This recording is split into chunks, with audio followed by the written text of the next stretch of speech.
Mi rutina de hoy es diferente a mi rutina de el año pasado y el antepasado. Hoy en día, ¿cómo lo estructuro?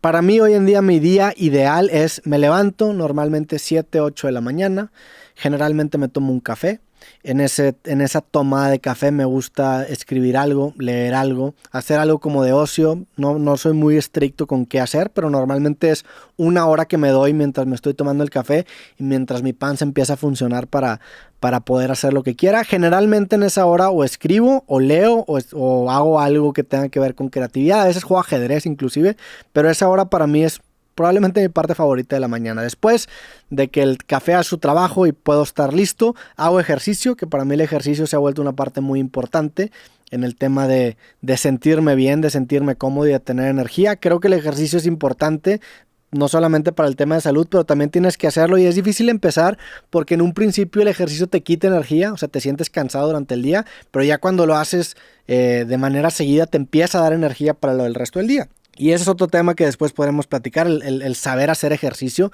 el saber cuándo estás haciendo ejercicio que te va a dar energía y cuándo estás haciendo ejercicio que te va a mandar a la chingada. Y todo tiene que ver con tu ritmo cardíaco y en qué zona estás y qué tanto tiempo haces y las calorías. Y hacer ejercicio no solamente para matarte hoy, sino que para poder hacer ejercicio mañana y el siguiente día. Entonces he aprendido y he variado un poquito la manera en la que hago ejercicio, lo cual es bastante bueno. Una vez que termino de hacer ejercicio, generalmente desayuno. Desayuno, lo compartí hace poco de hecho en mi blog. Desayuno unos huevos, espinacas y unos frijoles. Eso es mi desayuno la gran mayoría de las veces. Y una vez que desayuno, ahora sí empieza el trabajo duro. Y el trabajo duro acaba siendo quizá escribir ahora sí un poco más de mi libro, hacer algunas campañas, escribir algunos guiones, a trabajar un poco más como en los fierros, hasta que eventualmente llega la hora de la comida. En la hora de la comida también intento comer algo saludable entre semana. Hoy en día estoy en este régimen en donde los 5 días de lunes a viernes me cuido bastante bien y el fin de semana me vale un poquito madre para intentar encontrar un poco ese balance, ¿no?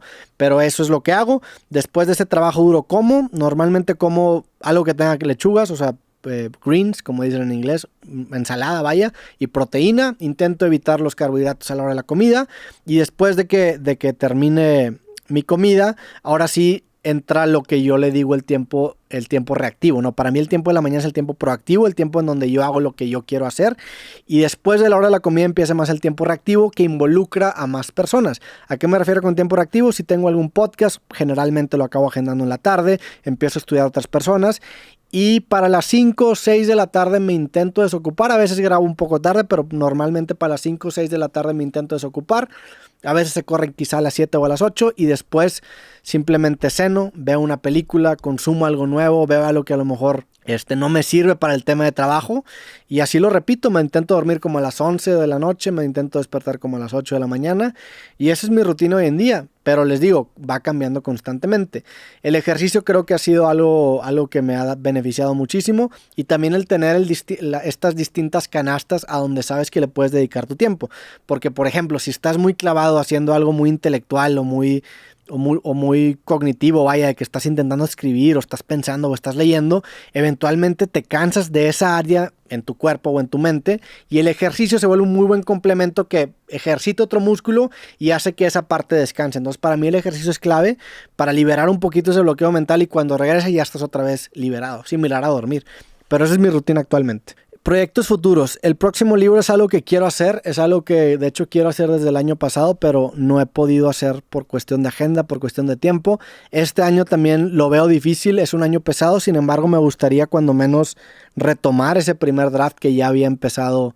Lo empecé hace como un año y medio probablemente ese primer draft. Me gustaría retomarlo, volverme a clavar en ese universo del libro y seguirlo desarrollando, pero aún no lo tengo. La verdad es que, o sea, apenas estoy en ese primer boceto, en ese primer draft. Ni siquiera he acabado ese primer draft. ¿A qué me refiero con eso? Ni siquiera he acabado de recorrer todas las ideas que van a componer el libro, entonces todavía le falta bastante, pero sí es algo a lo que le traigo muchísimas ganas. El último libro que saqué, El arte de perder, lo saqué en el 2021. Ya van pues casi 3 años desde el lanzamiento de ese libro, entonces creo que ya toca un nuevo libro. También ese Roberto del arte de perder ya lo siento un poco desactualizado, similar a lo que me pasó con el Roberto de creativo cuando saqué El arte de perder. Entonces probablemente si no sale a finales de este año, sale el próximo año el nuevo libro de esa misma serie de creativo, que es pues El Creativo y el Arte de Perder son un estilo muy similar.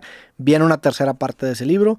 Si no lo han comprado, vayan, métanse a robertometeta.com, usen el código creativo y se llevan un descuento por si quieren pedir mis libros. La neta, son dos proyectos, El Creativo y el Arte de Perder, que me enorgullecen muchísimo, y también El México Lindo y Quiero Diario, aunque es un formato bastante diferente. Siguiente pregunta. ¿Cómo he logrado gestionar mis múltiples proyectos y responsabilidades? Es una gran pregunta y en mi caso no creo que tenga como la fórmula o la manera más elegante, porque es algo que me cuesta muchísimo trabajo y de hecho es algo que creo que he mejorado con el transcurso de los años, porque por ejemplo cuando escribí yo el libro creativo en el 2017-2018, ese año yo prácticamente dejé de hacer todo, dejé de hacer videos, dejé de hacer podcast, dejé de hacer todo lo que hacía en ese momento para enfocarme y clavarme en terminar mi libro. ¿Por qué? Pues porque en ese entonces no tenía yo una experiencia de haber escrito un libro, de haber diseñado un libro, de haber distribuido un libro. Bueno, distribuido sí con El México Lindo, pero todo lo demás no lo había hecho. Entonces, para mí era tanta la carga de trabajo de ese libro que quería tener como una mente completamente liberada antes de publicarlo. También, como era mi primer libro escrito, sentía yo muchísima presión antes de publicar, porque uno como autor en su primer libro tiene como que esta impresión de que tu primer libro es como un statement de quién es Roberto y hasta dónde va a llegar, porque hoy en día ya tengo 2 publicados que escribí yo, El México Lindo y el El Creativo y el Arte de Perder, pero en ese entonces probablemente iba a ser mi último libro, no sabía que iba a escribir más libros después, había demasiada presión en ese libro que me hizo prácticamente descuidar todo. En el Arte de Perder fui un poco mejor a la hora de manejar mis tiempos y encontrar el foco para poder distribuirlo a todos los proyectos, y creo que hoy en día lo hago de mejor manera. ¿Cómo lo he hecho? Primero que nada, no tomarme las cosas tan en serio, entender que no es tan importante lo que tú estás sacando, lo que estás publicando, porque siempre vas a tener la oportunidad de corregirlo o la oportunidad de sacar algo nuevo que lo sobreescriba. Como que al principio tienes esta idea de que tu proyecto, tu libro, tu película, tu corto, tu video es lo único que vas a acabar haciendo. Pero si le empiezas a quitar esa presión a publicar, se empieza a volver un proceso mucho más chingón y mucho más bonito, en donde empiezas a agarrar momentum y sabes que a lo mejor tu próximo video, tu próximo libro no va a ser el mejor, pero con esa repetición y con esa constancia eventualmente te vas a acercar ahí, ¿no? Ahí está, pues como una anécdota, un estudio, no sé qué sea, pero me acuerdo que lo leí en un libro hace algún tiempo que decía que había un maestro que tenía un grupo de cerámica, si no me equivoco. Y él tenía 2 grupos de cerámica, y él se le ocurrió la idea de hacer un experimento, y él dijo, ¿sabes qué? A los 2 grupos les voy a generar una arquitectura diferente de evaluación. Al primer grupo solamente les voy a permitir entregar un solo jarrón para tener una calificación final. Sin embargo, al segundo grupo le voy a permitir entregarme jarrones semanalmente o mensualmente, y al final ellos van a escoger qué jarrón quieren que califique. No sé si era así o al final su último jarrón va a ser el que les voy a calificar. Total, para no hacerles el cuento muy largo, las personas que publicaban o que hacían su jarrón semanalmente o mensualmente acababan siendo muy superiores a los que solamente hacen una sola cosa. Entonces, entender esto dentro de tu trabajo te libera, porque dices, ok, este quizá no va a ser perfecto, pero el siguiente va a ser un poquito mejor, y el siguiente va a ser un poquito mejor, y empieza a agarrar momentum y le empieza a quitar presión a la publicada, y eso te acaba abriendo la puerta para hacer grandes cosas. Creo que eso le pasó a Creativo. Cuando Creativo se vuelve semanalmente y después cuando se vuelve 2 meses por semana es cuando se va la chingada, porque tienes ese colchón de decir, si esto no sale bien, pues va a haber un capítulo el jueves, va a haber un capítulo el lunes, y hoy en día es lo que también me acaba liberando. Entonces creo yo que esa es la manera en la que puedo hoy en día balancear proyectos, el quitarle ese énfasis o ese estrés a publicar algo y entender que el día de mañana vas a tener otra oportunidad.